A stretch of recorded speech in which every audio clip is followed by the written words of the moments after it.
Bad comments. ಎಲ್ರಿಗೂ ಇಷ್ಟ ಅಲ್ವಾ ಬ್ಯಾಡ್ ಕಮೆಂಟ್ಸ್? ಏನಾದರೂ ಒಂದು ವಿಷಯ ಬಂತು ಅಂದರೆ ಅಲ್ಲಿ ಹೋಗ್ಬಿಟ್ಟು ಕಮೆಂಟ್ಸಲ್ಲಿ ನೋಡಿ ಯಾರು ನಮ್ಮ ಮೈಂಡ್ ಸೆಟ್ಟಿಗೆ ತಕ್ಕಂಗೆ ಮೆಸೇಜ್ ಮಾಡೋರು ಅದಕ್ಕೆ ಹಂಗೆ ಲೈಕ್ ಕೊಡ್ಬಿಡೋದು.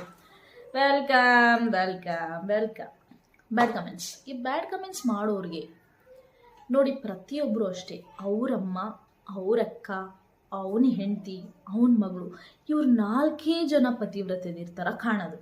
ಮಿಕ್ಕೋರು ಯಾರು ಮನುಷ್ಯ ಥರ ಕೂಡ ಕಾಣಲ್ಲ. ಫ್ಯಾಕ್ಟಾ?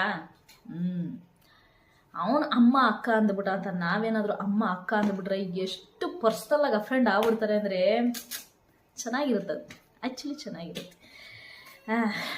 ಮೈಂಡ್ಸೆಟ್ ಅಪೋಸಿಟಲ್ಲಿರೋ ವ್ಯಕ್ತಿ ಅವ್ರು ತಪ್ಪೇ ಮಾಡಿರಲಿ, ಕೆಲವ್ರು ಹೇಳ್ತಾರೆ ನೀನೇನು ಅಂತೋಳ, ನೀನೇನು ಇಂತೋಳ, ನಿನ್ಗೆ ಹಿಂಗೆ ಮರ್ಯಾದೆ ಕೊಡಬೇಕಾ? ಅದು ಅವ್ರನ್ನ ಡಿಫೈನ್ ಮಾಡಲ್ಲ. ಅವ್ರು ಎಂಥವರೇ ಆಗಿರಲಿ, ಅವ್ರಿಗೆ ಕೊಡಬೇಕಾದ ಮರ್ಯಾದೆ ನಾವು ಕೊಡಬೇಕಲ್ಲ. ನಾವು ಕೊಡಲಿಲ್ಲ ಅಂದರೆ ಅದು ನಮ್ಮ ಕ್ಯಾರೆಕ್ಟರ್ನ ಡಿಫೈನ್ ಮಾಡುತ್ತೆ. ನಾವೇನು ಅನ್ನೋದನ್ನು ತೋರಿಸುತ್ತೆ ಹೊರತು ಅವರೇನು ಅನ್ನೋದನ್ನಲ್ಲ.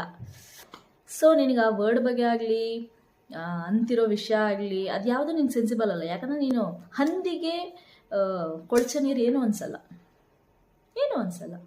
ಪರಮಾನಂದವಾಗಿರುತ್ತೆ ಆ ಥರ. ಬಟ್ ಅದನ್ನು ಕೇಳಿಸ್ಕೊಳ್ಳೋರಿಗೆ ಅಫೆಂಡ್ ಆಗುತ್ತೆ. ಇಗ್ನೋರ್ ಮಾಡ್ಬೋದಷ್ಟೇ, ಅಫೆಂಡ್ ಆಗುತ್ತೆ. ಸೊ ನಿಮ್ಮ ಮಾತಿಗೆ ತುಂಬ ಶಕ್ತಿ ಇದೆ.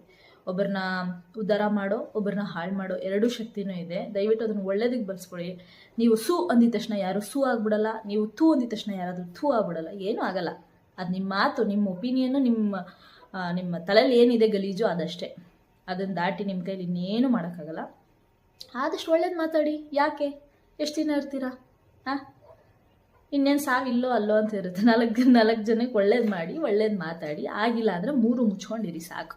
ಮಿಕ್ಕರೋರು ಹೆಂಗೋ ಅವ್ರ ಜೀವನ ಅವ್ರು ಬದುಕಂತಾರೆ. ನೀವು ಕಡ್ಡಿ ಅಲ್ಲಾಡ್ಸೋಕ್ಕೆ ನೋಡ್ಬೇಡಿ. ಓಕೆ, ಇವಾಗ ಯಾರಾದರೂ ಬಂದು ಕಮೆಂಟ್ಸಲ್ಲಿ ಬಾಯ್ ಬಿಡ್ಕೊಳ್ಳೋರಿದ್ರೆ